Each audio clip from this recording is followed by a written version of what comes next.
Kurerekana ekwirwo acio mekuhetie Amos Murigi kihingo-ini giake mena mĩcinga ĩrĩ muthemba wa pistol hamwe na mabanga na mamunyita akihingura kihingo maingirania nake.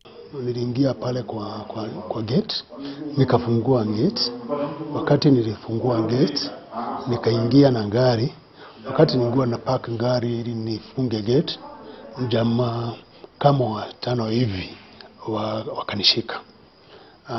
Nikapiga nduru, ndio bibi yangu akiwa upstairs akaona hawa jamaa amenishika. Kaira jumete upstairs jikuruke njuke ndimuhingurire, ngicema gate-ini ndona anyitetwo arumetio.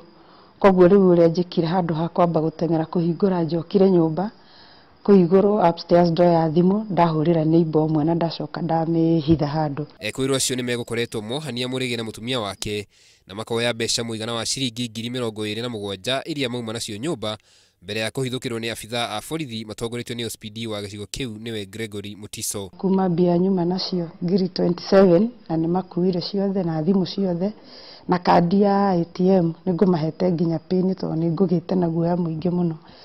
No o hindi ru maratura ni meguturikiria ni maikarire muno ndagika ta 10 uguo niguo tuiguire borithi moka moiga surrender. They charged towards the policeman. Police opened fire, shot one dead. The other one managed to escape. Officers noticed there were others inside the house. When they tried to knock the gate, one of them produced a pistol through the window, trying to shoot them. But he was shot down, and the officers stormed in.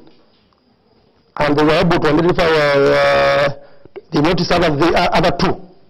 Murigi ni acokeirie abitha borithi gicigo-ini kiu ngatho ni gukorwo ni mekinyirie mucii gwake ndagika nyinyi tu thutha wa kuhurirwo thimu na kumahonokia kuma moko-ini ma ekwirwo acio. Ita polisi na tunashukuru polisi sana kwa sababu walifanya bidii na ukakunja kwa muda mchache sana. Ekwirwo acio kurerekana ni anake a gatagati ka miaka 20 na miaka 30. Ngiribotera Inooro TV njitagwo Karuga wa Mwangi.